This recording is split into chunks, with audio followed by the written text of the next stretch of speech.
सबसे पहले बात दिल्ली की खबर की करेंगे, क्योंकि दिल्ली के तुर्कमान गेट में 6 और 7 की दरमियानी रात को जो हुआ, उसके बाद सवाल यही उठ रहा है कि आखिर वो कौन लोग हैं जो दिल्ली के युवाओं को भड़काने की कोशिश कर रहे हैं।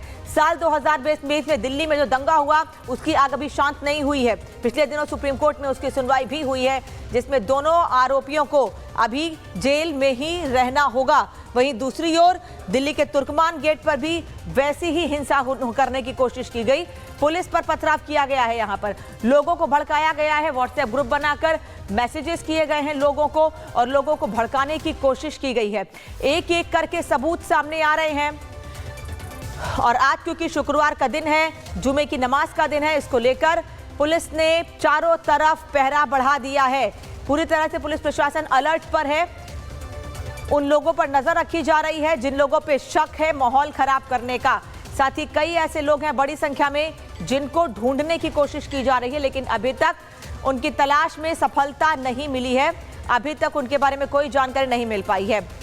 बता दें आपको कि फैज़े इलाही मस्जिद में फिलहाल आज नो एंट्री है।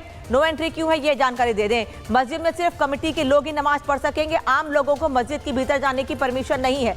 बाहरी लोगों की एंट्री पर पुलिस ने पूरी तरह से रोक लगा दी है। पुलिस की अपील, घर पर ही नमाज अदा करें। आज यानी इस जुमे की नमाज के दिन घर से बाहर ना निकलें। फैज़े इलाही मस्जिद के आसपास धारा 163 भी लगा दी गई है। साथ ही लोगों से अपील की जा रही है घर से बाहर ना निकलें। तुर्कमान के पास 1000 पुलिस जवान तैनात कर दिए गए हैं। 1000 पुलिस जवान पूरे गेट के आसपास तैनात है, जिस जगह पर 6-7 की रात को हिंसा हुई थी, पुलिस पर पत्थरबाजी हुई थी। पैरामिलिट्री की 10 कंपनियां मोर्चे पर मुस्तैद है, यानी पूरे इलाकों को छावनी में तब्दील कर दिया गया है। दंगा निरोधक दस्ता और भारी पुलिस फोर्स भी मौके पर तैनात कर दिया गया है। ड्रोन से पूरे इलाके में चप्पे चप्पे पर नजर रखी जा रही है। पूरा इलाका, जैसा कि मैंने पहले भी आपको बताया, कि छावनी में तब्दील कर दिया गया है। सुरक्षा के कड़े इंतजाम किए गए हैं। ये बता दें आपको कि उन सभी पत्थरबाजों की पहचान की जा रही है जिन्होंने दिल्ली के तुर्कमान गेट पर पुलिस पर पत्थर बरसाए थे और 30 से ज्यादा पुलिसकर्मी इस पत्थरबाजी में घायल हुए थे। अब तक कई लोगों को हिरासत में लिया गया और कईयों की तलाश जारी है। रिपोर्ट देखिए।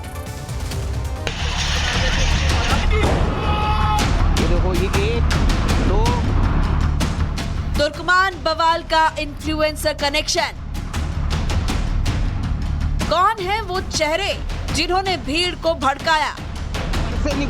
सोशल मीडिया के जरिए फैलाया जहर। मस्जिद को कुछ होने नहीं देना है। दिल्ली के ऐतिहासिक तुर्कमान गेट इलाके में फैज़े इलाही मस्जिद के पास हुई हिंसा की जांच लगातार जारी है। इस जांच में हर दिन नए चेहरे और नए किरदार सामने आ रहे हैं। ये बात तो साफ है कि इस हिंसा में कुछ असामाजिक और शरारती तत्वों ने सोशल मीडिया का इस्तेमाल कर जनता को भड़काया था।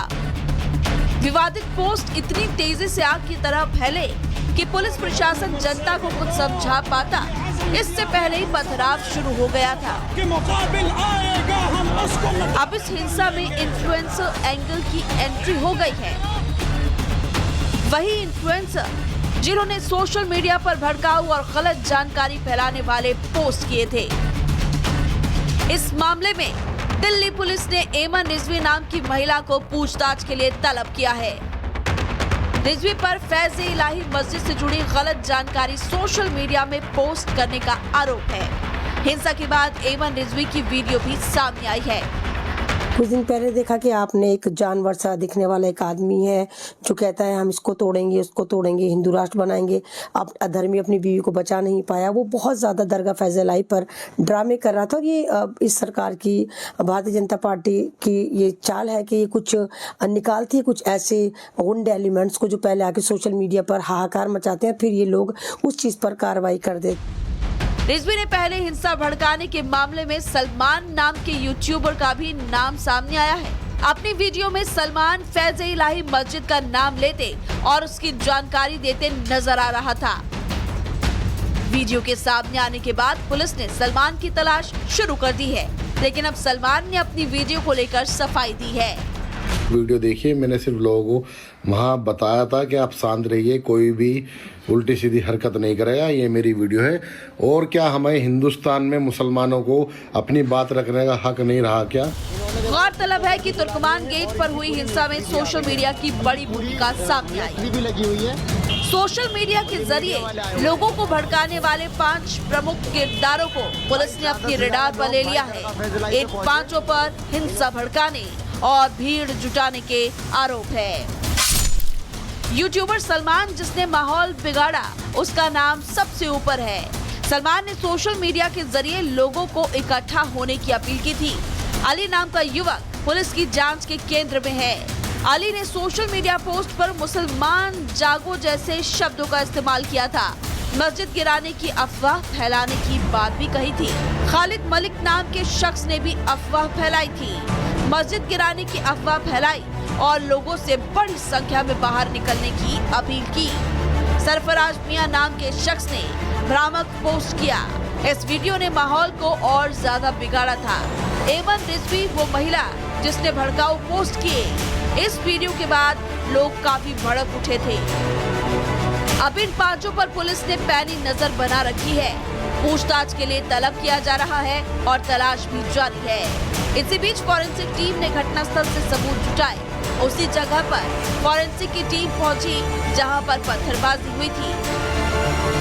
तुर्कमान गेट के पास हुए अतिक्रमण को हटाने से पहले और बाद की 2 तस्वीरें सामने आई है। तस्वीरों में साफ देखा जा सकता है कि फैज़े इलाही मस्जिद के इर्द गिर्द बने अवैध बैंक्वेट हॉल कैसे हटाए गए।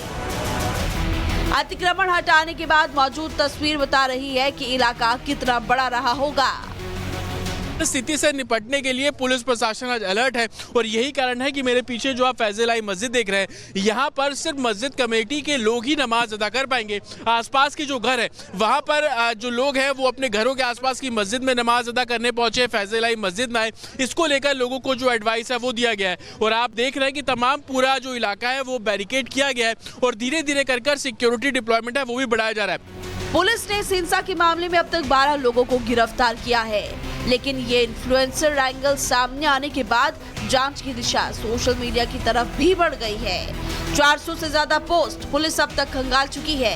इन पोस्ट में जो नाम सामने आ रहे हैं उनको तलब किया जा रहा है। सरकारी कार्रवाई के खिलाफ सोशल मीडिया का सहारा लेकर झूठ फैलाना इन दिनों आम हो चुका है, लेकिन इस झूठ और भ्रम से हिंसा की आग जो भड़कती है उसकी आंच इन यूट्यूबर्स या इन्फ्लुएंसर्स के घरों तक नहीं पहुंचती, बल्कि उसकी आंच आम जनता को ही झुलसा देती है। Bureau report, Republic Bharat. और जतिन सीधे इस वक्त तुर्कमान गेट से हमारे साथ जुड़ रहे हैं। जतिन, आज जुमे की नमाज को लेकर क्या व्यवस्था की गई, पहले ये दिखाइए।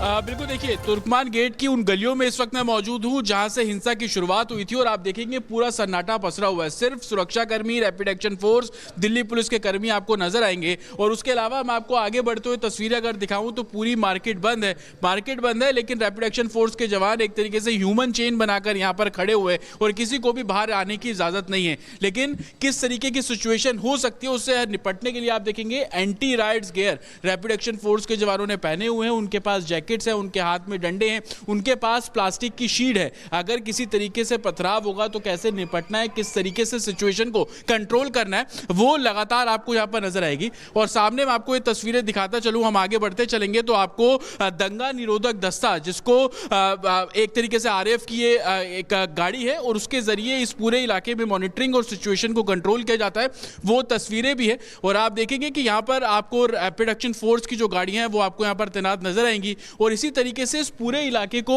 एक तरीके से बंद किया गया है। कोई भी बाहर नहीं आ सकता और सिर्फ पुलिसकर्मी और रैपिड एक्शन फोर्स के ही जवान आपको यहाँ पर तैनात नजर आएंगे। संकरी गलियां, उन गलियों में कैसे लोग बाहर निकले थे वो परसों हर किसी ने देखा और आप इस गली में भी देखेंगे कि हर एक ह्यूमन चेन पुलिसकर्मियों की यहाँ पर बनाई गई है और यहाँ पर सुरक्षा कर्मियों को साफ तौर पर तैनात किया गया है। और आगे बढ़ते चलेंगे, मैं आपको दिखाता चलूंगा दिल्ली पुलिस और रैपिड एक्शन फोर्स, ये वही गली है मैं आपको बता दूं जहां पर पत्थरबाजी हुई थी। ना सिर्फ पत्थरबाजी हुई थी, पुलिस ने जब आंसू गैस के गोले छोड़े तो 5 पुलिसकर्मी घायल भी इसी जगह पर हुए थे।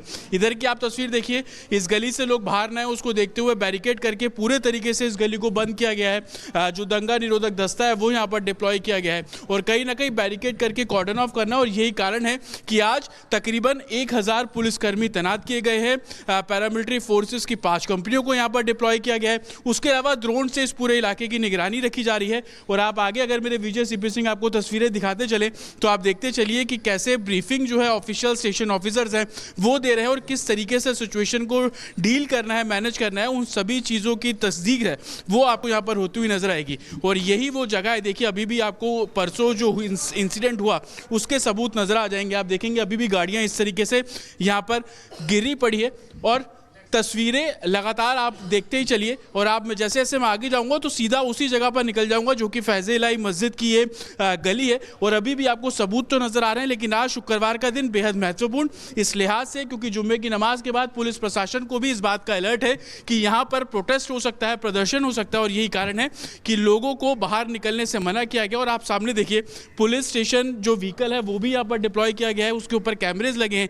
आसपास के इस पूरे इलाके में किस तरीके की गतिविधि है, गलियों में जो लोग हैं वो इकट्ठे तो नहीं हो रहे, उसको लेकर खासा जो ध्यान है वो एडमिनिस्ट्रेशन के द्वारा रखा जा रहा है। और आप यहाँ पर देखिए कि पैरामिलिट्री फोर्सेस की एक अलग से बटालियन बुलाई गई है जो कि फैज़ इलाही चौक पर डिप्लॉय की गई है और उनको लगातार आप देखेंगे उनके जो पोस्ट है उस पर कहीं ना कहीं खड़ा किया जाएगा। विजय सीपी सिंह अगर आपको तस्वीरें दिखाएंगे तो आप ये देखिए कि यहाँ पर पैरामिलिट्री फोर्स की एक अलग बटालियन, ये सारी व्यवस्था इसलिए ताकि जुम्मे की नमाज जो कि फैज़ इलाही मस्जिद में दोपहर को 2 से 2:30 बजे के बीच में होती है उसको देखते हुए खासी तैयारियां और तमाम जो सिक्योरिटी फोर्सेज उनका डिप्लॉयमेंट यहाँ पर। जतिन धन्यवाद आपका इस तमाम जानकारी के लिए। आगे भी आपसे अपडेट लेते रहेंगे लेकिन